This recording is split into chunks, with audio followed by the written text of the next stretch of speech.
بسم اللہ الرحمن الرحیم، سلسلہ دروس احیاء العلوم بحمد اللہ تعالی۔ آج ہمارا درس نمبر 119 ہے۔ 118 دروس ہمارے مکمل ہو چکے۔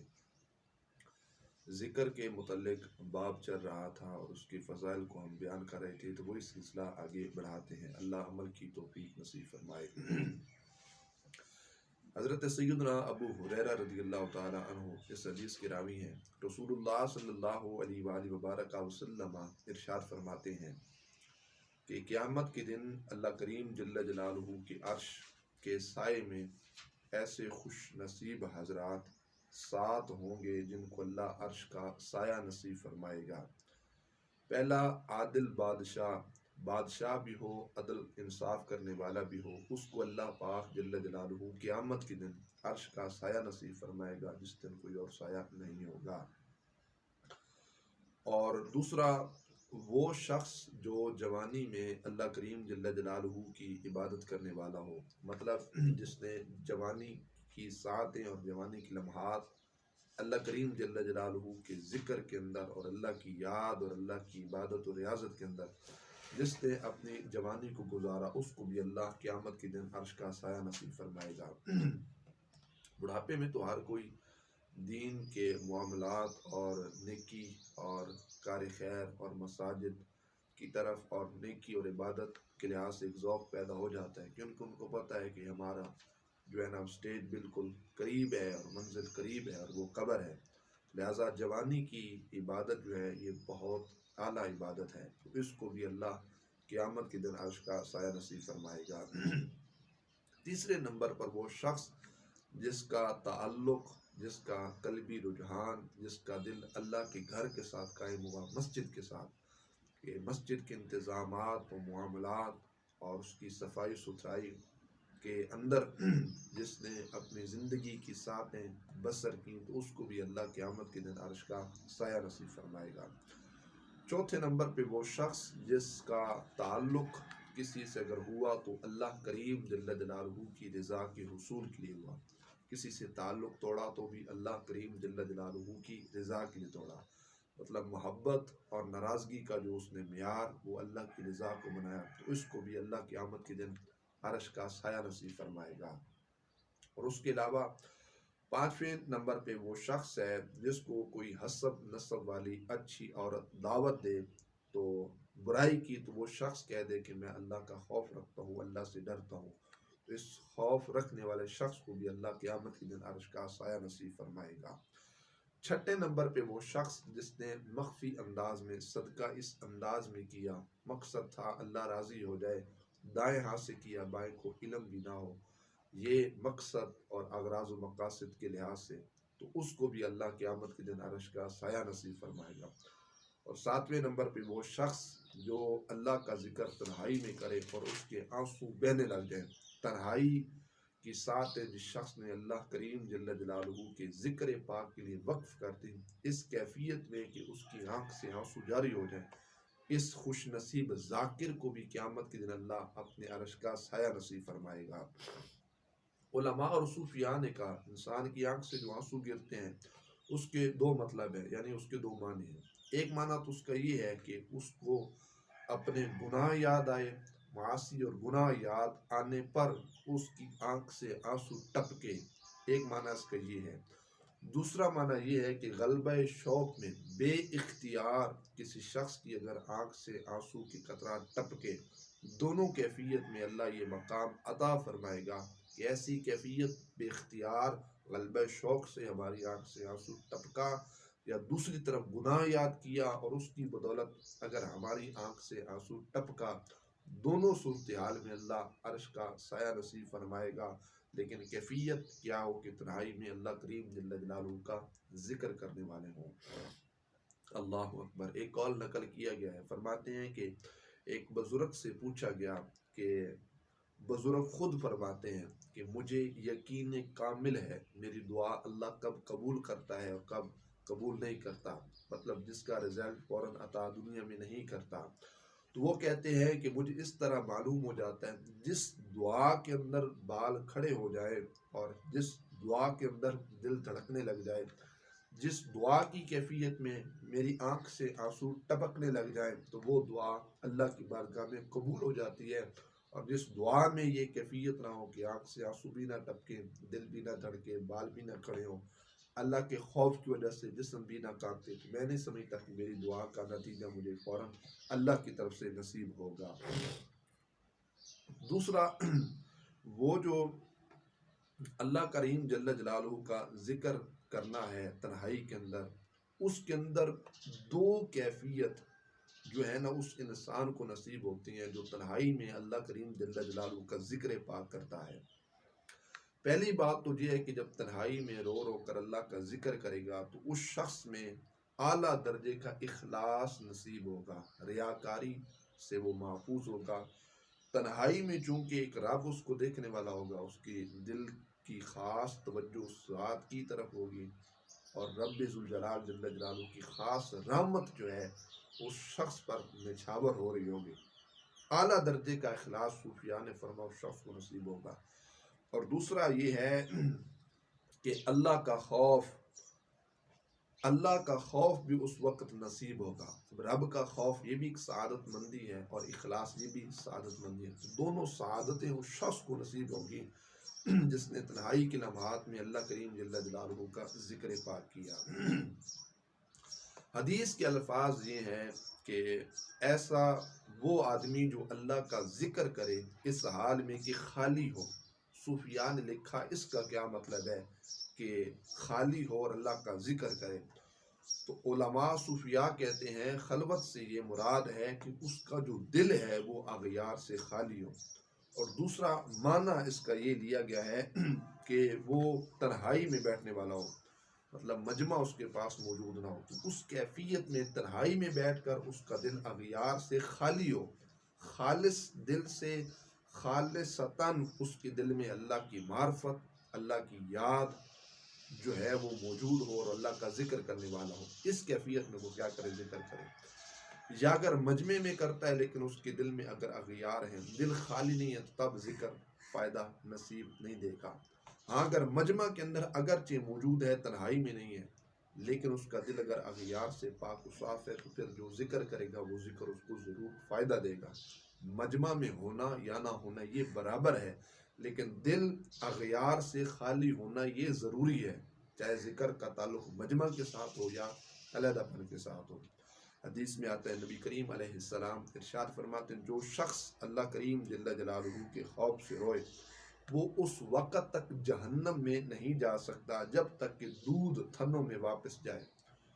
اب یہ چیز محال ہے، دودھ کا تھن سے نکل آنا پھر اس کو واپس موڑ کے اسی تھنوں میں داخل کرنا، جس طرح یہ محال ہے، جس طرح یہ ناممکن ہے، محال مشکل ہے، اسی طرح اس شخص کا جہنم کی طرف جانا بھی اللہ اپنی رحمت، اپنے فضل و کرم سے ناممکن بنا دے گا اس شخص کے لیے کہ وہ شخص جہنم کی طرف نہیں جائے گا۔ جو شخص اللہ کریم جل جلالہ کے خوف کی وجہ سے روئے، حتیٰ کہ آنسو میں سے کچھ آنسو جو ہوتے ہیں وہ زمین پہ ٹپک جائیں، تو قیامت کے دن اللہ اس شخص کو عذاب نہیں دے گا، اللہ اپنے فضل و رحمت سے اس شخص کو محفوظ رکھے گا۔ اور حدیث میں آتا ہے نبی کریم علیہ السلام فرماتے دو آنکھوں پر اللہ نے جہنم کی آگ کو حرام فرما دیا ہے، ان میں سے ایک جو اللہ کے خوف کی وجہ سے رونے والی آنکھ، اور دوسری وہ جو اسلام اور مسلمانوں کی کفار سے حفاظت میں جاگی ہو، مسلمانوں کی جان مال آبرو عزت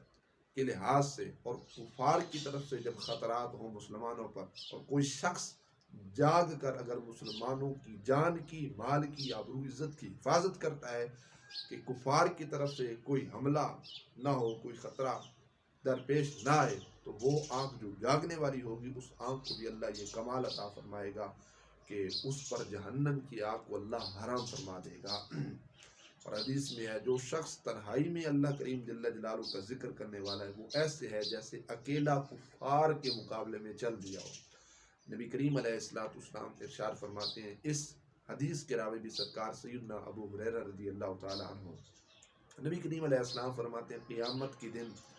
ایک آواز دینے والا آواز دے گا، عقل مند لوگ کہاں ہیں؟ لوگ پوچھیں گے، سوال کریں گے عقل مندوں سے کیا مراد؟ جواب ملے گا وہ جو لوگ اللہ کا ذکر کرتے تھے، الذین یذکرون اللہ قیاما وقعودا وعلی جنوبہم، کبھی کھڑے ہو کر، بیٹھ کر، پہلوؤں کے بعد، ہر ساتھ، ہر کیفیت میں، ہر لمحات میں جن حضرات نے اللہ کریم جل جلالہ کا ذکر کیا وہ حضرات ہیں جو عقل مند ہیں۔ اللہ اکبر۔ اور آگے کیا فرمایا کہ آسمانوں اور زمینوں کے پیدا ہونے میں غور و فکر کرتے تھے اور کہتے تھے یا اللہ آپ نے یہ سب بے فائدہ تو پیدا ہی نہیں کیا، ہم آپ کی تسبیح کرتے ہیں اور آپ ہم کو جہنم کے آگ سے بچا لیجئے۔ اس کے بعد ان لوگوں کے لیے جنہوں نے ذکر کیا کھڑے ہو کر، بیٹھ کر، پہلو کے بل لیٹ کر، جن لوگوں نے غور و فکر کیا اس کی قدرت کے مظاہر اور اس کے عجائبات اور اس کی مخلوقات کے اندر، جس شخص نے تفکر کیا، ایسے حضرات کے لیے ایک جھنڈا بنایا جائے گا جس کے پیچھے یہ سب جائیں گے اور ان سے کہا جائے گا ہمیشہ کے لیے تم لوگ جنت کے اندر داخل ہو جاؤ۔ اللہ اکبر۔ صوفیاء نے کہا کہ آسمانوں اور زمینوں کے پیدا ہونے میں غور کرتے ہیں، یعنی اللہ کی قدرت کے جو مظاہر ہیں اور اس کی حکمتوں کے عجائب سوچتے ہیں، جس سے اللہ کریم جل جلالہ کی معرفت میں قوت نصیب ہوتی ہے، انسان کا دل پختہ ہو جاتا ہے، انسان کے دل کو پختگی نصیب ہوتی ہے، قوت نصیب ہوتی ہے۔ اور یہ کہا گیا